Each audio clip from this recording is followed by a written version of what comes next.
Morning. Pinapalitan natin yung ating mga pineapple dito. Kasi balak nga natin someday magpagawa dito ng garage. So ayan, pinapalipat ko na doon yung pineapple. Dito. Ayan dyan. Patay-tay natin dito. Bako man ang pakwan, karabasa. Isa na. Bako man baga makuha. Mataba. So dito natin hilera yung yung pineapple. Kasi sayang baka mag-start ng mamunga. Tapos pag time ng doon, mag-construct ng hindi na matuloy. So habang medyo pa yung weather, umuulan parati. Rin pala itong isang to, meron na daw yung suhi. Ayan ano ba ang tawag dyan? Basta naputol nga ni Joshua yung nag-cut siya ng grass nung couple days ago. So ayan, na natin dito. Maglagay-lagay na tayo dito ng tanim-tanim. Para kasi yung damo dumadami. Hindi talaga maiwasan pagka empty yung kahit inaano naman dito yung brother ko yung kanyang kalabaw. Ganun pa rin talagang pangit talaga, lumalaki talaga yung mga damo. Kasi hindi naman yan inaano ng kalabaw kinakain. So taniman na lang natin dito. Tingnan natin kung ano ang pinya. Sana nga maganda. Kaso wala tayong yung pinya para kasi yung mga wires dito para yung mababa lang ba. So ito muna. Baka.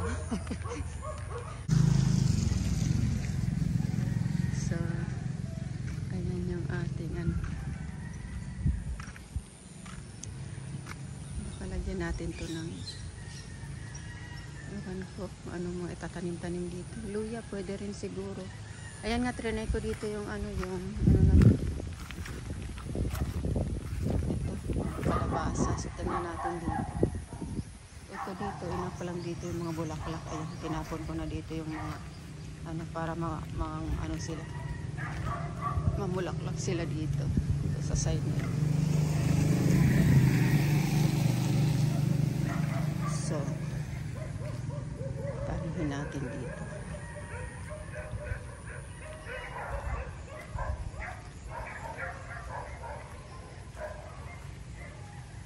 Tapos kahapon pala pinayos ko yung mga poste dito ng fence. So ayan si Joshua ng mga dyan dito Palo Maria. Gusto ko sana yung madre kakao kaso wala. Diyan nakakuha kami ng 2 piraso. So ito halos dito mabuhay. Tapos pag na lang, pag trim na lang. Naku, dumi-dumi na. Gusto niyang gusto niyang maglayas din. So ito dito nalagyan niya ng mga poste. Ayan. Kasi wala na, namatay yung mga poste dito. So nagtutumba-tumba na. So ayan trinim ito ni Joshua yung mga natin. Yung dito sa bagong poste.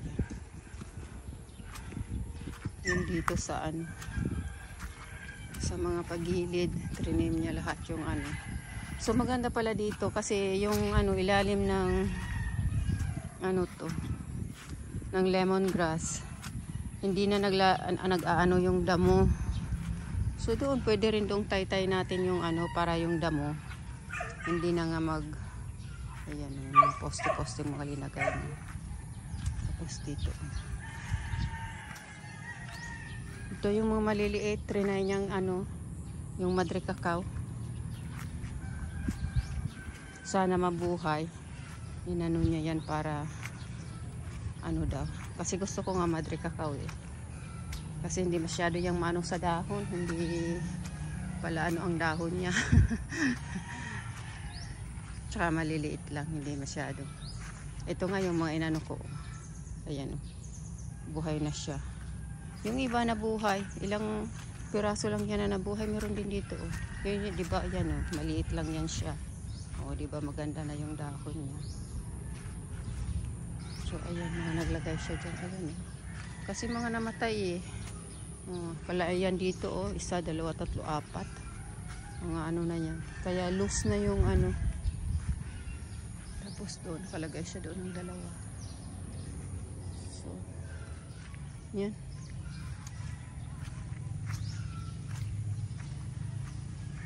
Umulan din. Buti na lang tuwing ano minsan yung couple days ago yung nag-cut siya ng grass. Pagka minsan medyo tumitigil naman yung ano, yung ulan. Pero may ambon-ambon. Pero tapos niya naman to. So yan.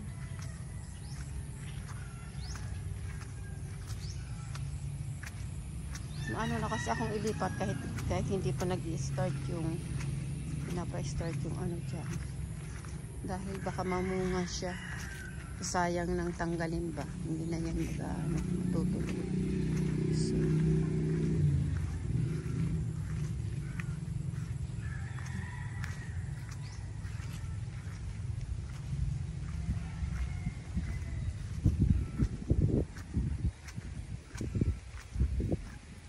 medyo ano na malinaw na yung ano.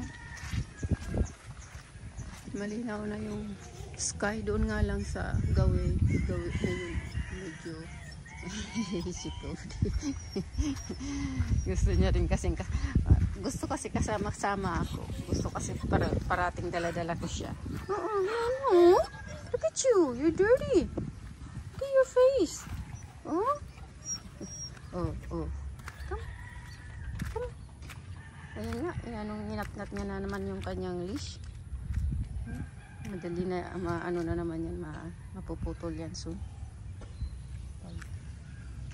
Pag ano, hanicoding, ano. Itong mga anong to, itong mga halaman na to, ililipat ko din ito doon sa, ano, sa kabila rin ng driveway. Tapos itong mga cactus na ito, papalagay ko ito dito sa harap. 2 sila. Dito yung isa, doon yung isa. Dito yung isa sa anong to. Tapos doon naman yung isa. Para may ano dito sa harap. Cactus.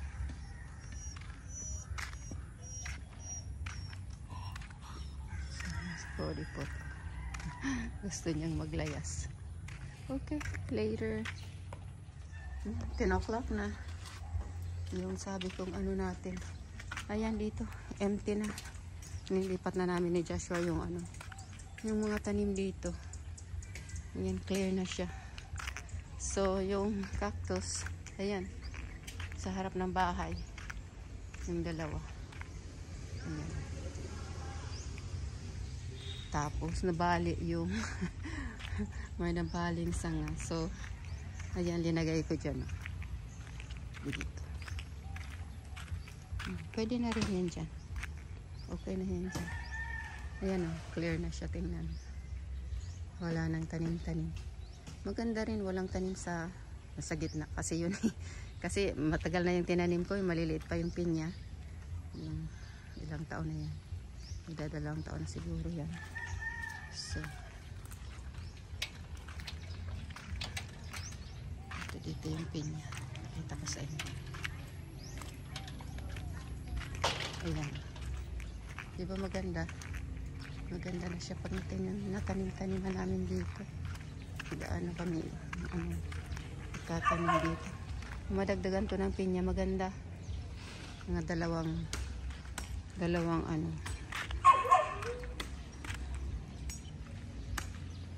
Para mababa lang siya. Tapos ito pala yung mga dati dyan sa harap din ng ano. Ito, yung Sansevieria. Tinanim ko na dyan, oh.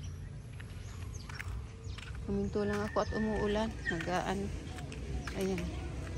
Dito. Tapos yung mga doon sa may tinaniman namin ng cactus, maraming tumubong senyas. Ayan. Tinanim ko dyan in between. Ayan, oh. Oh, maganda yan pag namulaklak. Tapos ito. Kulang pa dito. So matatanim. Mga 4 pa dito. Tapos ito.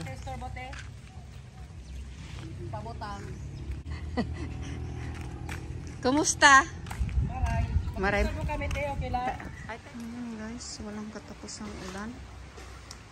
So minsan rin ng konti-konti lang. So ay kodipot, ayan si kodipot to. Ang likot. Ang dumi-dumi na, oh.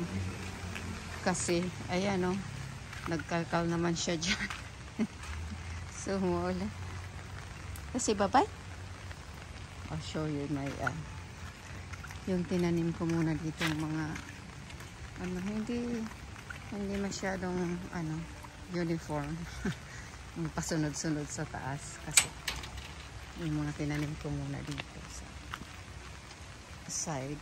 Unang tinanim ko dito. Ayan. Ayan na siya. Dito lang sa tabi para hindi abuti ng kalabaw. Tanim ako dyan ng mga pero pagka pinagbili na ng kapatid ko yung kalabaw, mag-ana ko dito ng mga bulaklak dito sa to, yung mga senyas, patubuin ko dyan. Tapos ito, kinuha ko dyan sa tanim ko dyan sa side ng bahay, sa may bintana. Naayos na. Ayun doon, magtambak ako ng mga senyas dyan. Patubuin natin yung mga bulaklak dyan. Para ito nga sana kung marami tayong pinya, maganda dito kaso wala. Naisip ko pagka unti-untiin dito pagka may time. Kasi ngayon sa ilalim ng ng lemongrass, baka lemongrass na lang pakunti-kunti. Ayos-ayosin pa ito.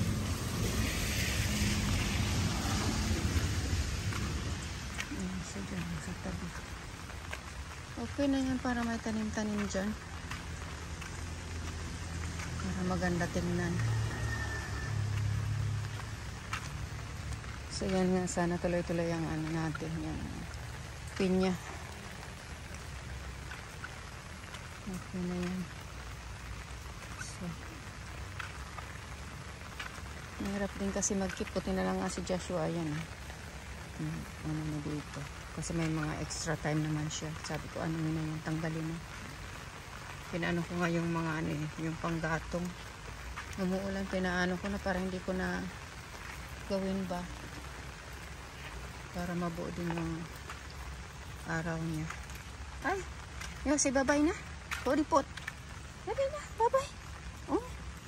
Why are you outside? Go inside na. Dali na. Let's go. Let's go inside. Bye-bye.